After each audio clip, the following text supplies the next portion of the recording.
경기도 남양주시 호평동에 위치한 호평호네트 센트럴 아파트는 2019년 8월에 사용 승인을 받은 단지입니다.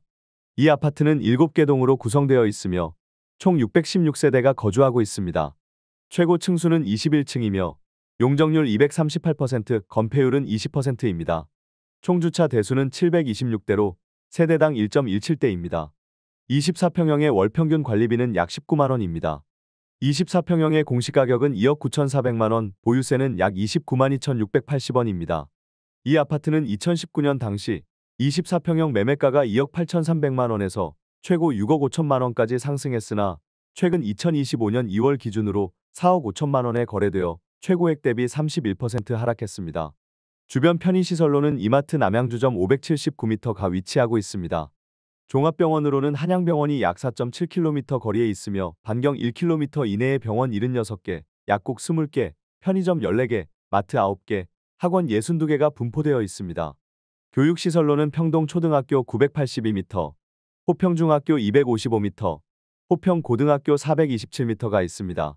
어린이집으로는 국공립 오네트 어린이집 134m와 예원 몬테소리 어린이집 199m가 가까운 거리에 위치해 있습니다.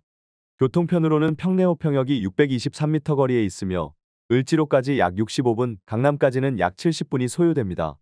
최근 미국 증시가 지속적으로 하락하면서 저가 매수 전략인 바이더딥이 무색해지고 있습니다. 이에 따라 증시에서 빠져나간 자금이 국채 시장으로 이동하고 있지만 중국의 움직임으로 인해 미국 국채 시장도 불안정한 상황입니다. 트럼프 전 대통령의 관세 정책이 증시 하락의 주요 요인으로 작용하고 있으며 유럽과의 관세 문제 역시 주가에 부정적인 영향을 미치고 있습니다. 이에 따라 투자자들은 안전자산을 선호하는 경향을 보이며 금값이 온스당 3,000달러를 넘어서기도 했습니다. 그러나 미국 국채 시장으로 유입된 자금이 기대만큼 안정적인 수익을 보장하지 못하고 있으며 국채 금리도 예상보다 빠르게 하락하지 않고 있습니다. 미국의 재정정책과 관련해 예산안 처리가 난항을 겪으며 시장 불확실성을 가중시키고 있습니다. 미국은 한국과 달리 추가 경정 예산 편성이 어렵고 연방 부채 상한을 조정해야 하는데 이 과정에서 불확실성이 높아지고 있습니다. 현재 미국의 부채는 38조 달러에 달하며 이자 부담만 1,700조 원에 이르는 상황에서 국채 금리 상승은 미국 정부에 심각한 부담을 주고 있습니다. 여기에 중국이 미국 국채를 대량 매각하는 움직임을 보이면서 미국 국채 시장에 큰 변화를 일으키고 있습니다. 과거에도 중국은 미국이 경제적으로 어려울 때 보복수단으로 미국 국채를 매각한 바 있습니다. 2004년에도 미국 부동산 거품이 심각했던 시기에 중국이 미국 국채를 대량 매입하여 시장을 왜곡시켰고 이로 인해 2008년 금융위기의 한 원인이 되었습니다. 현재 중국의 국채 매각은 단순한 경제적 결정이 아니라 미국의 대중국 관세 정책에 대한 보복수단으로 활용되고 있는 것으로 보입니다.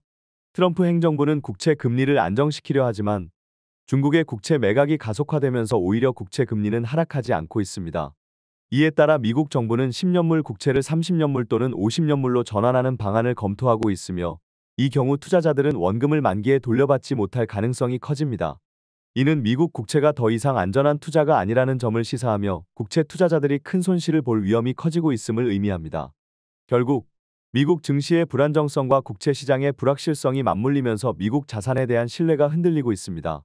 투자자들은 미 국채가 안전하다는 믿음으로 투자했지만 만기 연장으로 인해 원금을 돌려받지 못하는 상황이 발생할 가능성이 큽니다. 이는 미국 국채가 더 이상 안전자산이 아니며 글로벌 경제 불안 속에서 투자자들이 자기 책임 원칙에 따라 신중한 결정을 내려야 한다는 점을 시사합니다. 이러한 흐름은 결국 부동산 시장에도 큰 영향을 미칠 것입니다. 국채 시장이 흔들릴 경우 금리가 더욱 불안정해지고 이는 대출 금리 상승으로 이어져 부동산 가격의 추가 하락을 불러올 가능성이 높습니다. 특히 미국 경제가 불안정한 상황에서 글로벌 금융시장의 변동성이 커지고 있어 한국을 포함한 여러 국가들의 부동산 시장도 연쇄적인 영향을 받을 수밖에 없습니다. 이러한 구조적 문제를 고려하면 부동산 시장의 거품이 더 이상 유지될 수 없으며 가격 하락이 불가피하다는 결론에 도달하게 됩니다.